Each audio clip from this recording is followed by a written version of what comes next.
आपका इस वीडियो को देखना ही प्रकृति के अनेक नियमों में से एक नियम का भेद खोलता है और वह नियम है भटकना। जो स्थिर नहीं है, जिसमें स्थिरता नहीं है, उसे भटकना कहते हैं।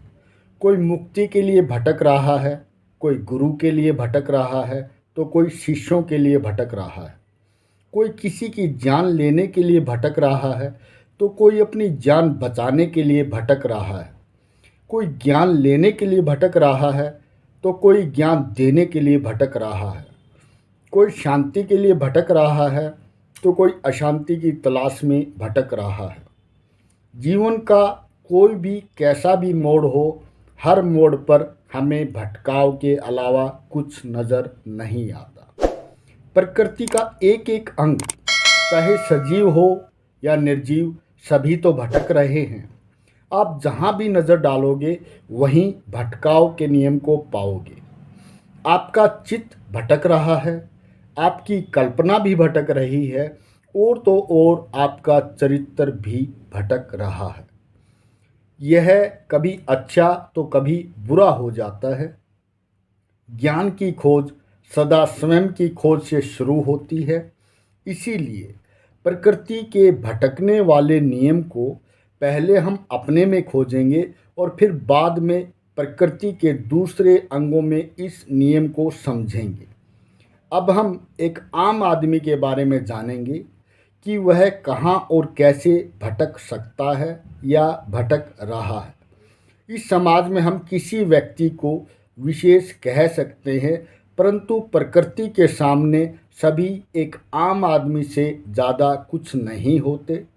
विशेष व्यक्ति तो उनको कहा जा सकता है जो प्रकृति का भेद पाने के लिए ध्यान साधना करते हैं। बाकी सभी तो आम व्यक्ति ही हैं, चाहे वह कोई राजा महाराजा हो या कोई धनाढ्य सेठ हो। अब आप पूरी सच्चाई और ईमानदारी से स्वयं के बारे में जानने का प्रयास करें। मैं जो कुछ कहूँगा वह एक सच्चाई होगी, और जो सच्चाई का सामना करता है वह एक साहसी व्यक्ति होता है। इसीलिए बिना विचलित हुए आप जीवन की सच्चाइयों को समझें। ये किसी सूत्र से कम नहीं है। पहली सच्चाई तो यह है कि आप माया में भटके हुए हैं, क्योंकि इस समय आपके हाथ में एक टच फ़ोन है, और किसी के पास टच फ़ोन होने का अर्थ ही सारा दिन भटकते रहना होता है।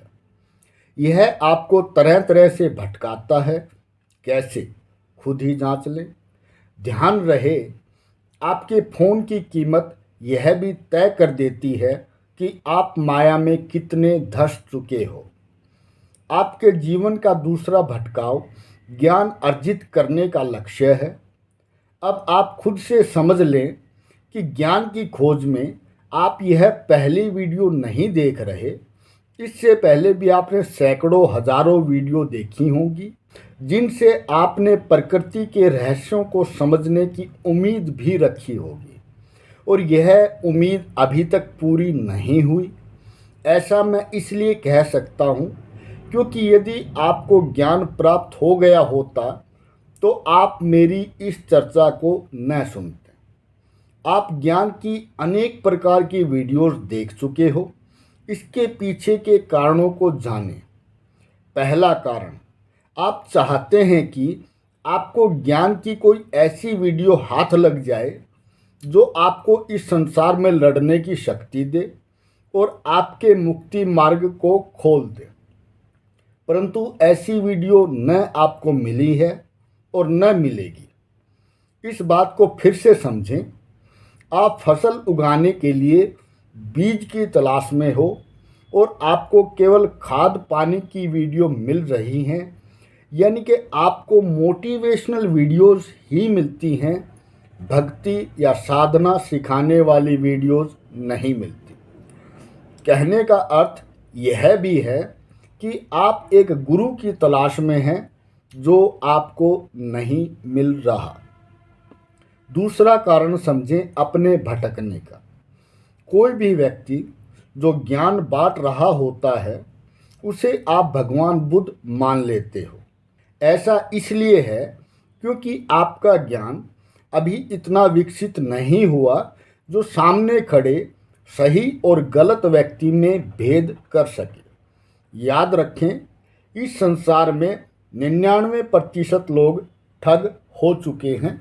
यूट्यूब पर कुछ ऐसे व्यक्ति भी हैं जो संत हैं, पर आप उनको पहचान नहीं पाते। वे केवल हमें प्रवचन देते हुए ही मिलेंगे। ध्यान या कोई अन्य प्रकार की साधना वे हमें मोबाइल पर नहीं सिखाते, क्योंकि दूर बैठकर कोई साधना सिखाई ही नहीं जा सकती। इसीलिए हमें ज्ञान को विकसित कर अपनी नज़रों को पारखी कर लेना चाहिए, ताकि हमें पता चल सके कि सामने वाला व्यक्ति जो हमें ज्ञान दे रहा है या ज्ञान देने की कोशिश कर रहा है, उसके ज्ञान में कितना दम है और वह स्वयं ज्ञान की कितनी गहराई को पा चुका है। अपने भटकाव का तीसरा कारण भी जान लें, और वह है एक मान्यता से चिपकाओ। इस उदाहरण से समझें।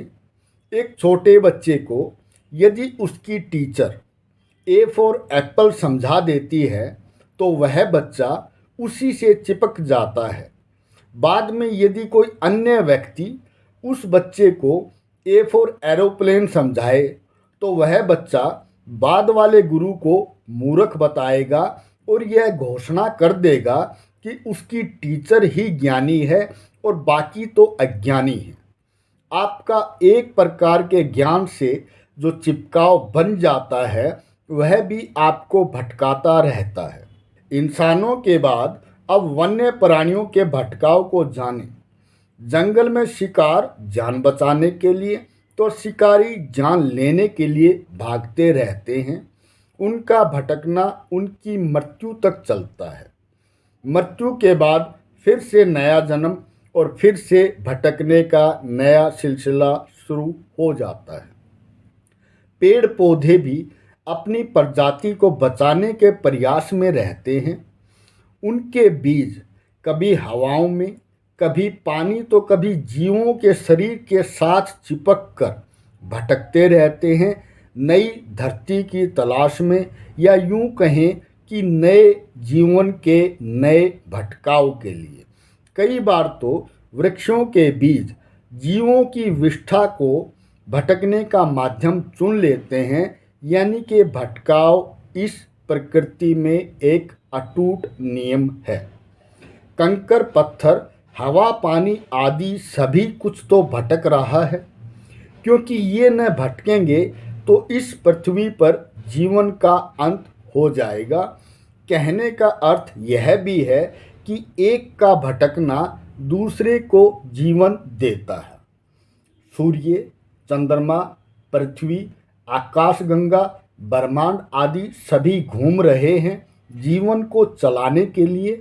आपको मैं एक बात और बता देना चाहूँगा कि करोड़ों ब्रह्मांड मिलकर एक चक्रवाल कहलाता है, और ऐसे करोड़ों चक्रवाल भी यहाँ से वहाँ घूम रहे हैं।